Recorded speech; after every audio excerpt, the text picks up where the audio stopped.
Jagannath YouTube channel smile family Odia को आपण मान को स्वागत। वीडियो आरंभ करने पूर्व मुझे रिक्वेस्ट करी चैनल जो देखु वीडियो यदि आपको भल लगुता ताहले वीडियो को लाइक करने सहित चैनल को सब्सक्राइब करूँ। पाखर आसुवा बेल आइकन दबाई नोटिफिकेशन ऑन रखि था जो मुझे वीडियो अपलोड करी नोटिफिकेशन आपको मिल जाए। सबुबले चेष्टा करेंगे वीडियो को प्रथम रू शेष पर्यटन देखापी केवे भी वीडियो को स्किप करके देखिए ना। जदि देखुवे हुए तो केतोटा टिप्स आप मिस कर जापारती सहित फेसबुक इंस्टाग्राम फॉलो करूँ नुआ नुआ टॉपिक नुआ नुआ वीडियो पाइबापी।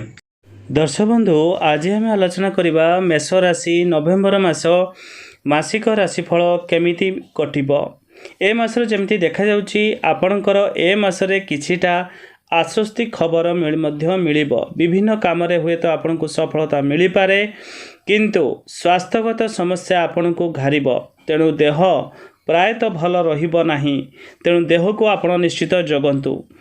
मन आपणकर जमिति देखा जाउछि दुर्बल रहिब, मन खराब रही पारे, मन भितर नेगेटिव जिनस बेसी रहिब एवं अशांतिर वातावरण रहिब।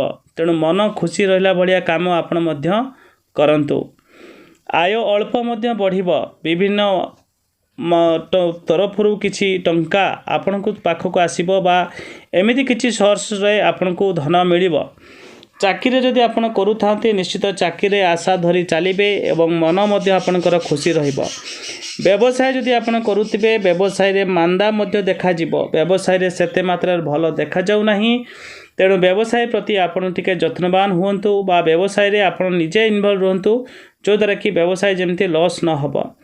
पढ़ापढ़ी जदि आपण करूथिबे विद्यार्थी हेतिबे निश्चित पढ़ापढ़ी रे दृढ़ होई रहिबे। पाठपढ़ा मन भल रहिबो एवं पाठपढ़ा आपण पई बहुत भल रहिबो। गृहिणी जदि आपण हेतिबे सांसारिक जीवन आपणकर सुखमय रहिबो। स्वामी स्त्री भितर संपर्क प्रायतः भल रहिबो एवं लव लाइफ रे भी मध्य अपूर्व सफलता देखा जाउछि। तेणु लव लाइफ रे भी किछि सेमिति अनबन मध्य देखा जाउ नाही। राजनीतिक क्षेत्र में आपन को खर्चांत जग रहुछि। तेणु भावी चिंती मध्य राजनीतिक क्षेत्र में धन खर्च करंतु। ता सहित किछि कार्य रे आपन सफलता पाइबे। आय मध्य मास आरंभ भल रहिबो। मन मध्य खुशी रहिबो। परिश्रम फल ए मास आपन किछिटा मिली पारे। घात चंद्र समस्या थिबारु गाड़ी जानवाहन प्रति सतर्कता निहाती जरूरी एवं चिंताग्रस्त रही पारती। किसी कथा को नहीं वाद विवाद मध्य मास अधा बेलू क्या सहित लगी पारे। चिंताग्रस्त रहिबे। शत्रु भय मध्य आपणकर रहुछि। डर मध्य रही पारे। राग मध्य वृद्धि होबार देखा जाउछि।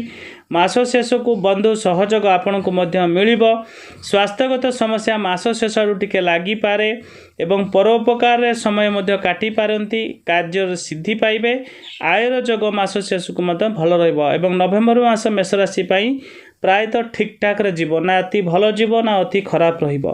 एवं जदि आपण मानको वीडियोटी भल लागि ता वीडियो को लाइक करिवे, चैनल को सब्सक्राइब कर देबे, वीडियो को मध्य शेयर कर देबे। आज पई रहउछि नमस्कार, धन्यवाद, जय जगन्नाथ।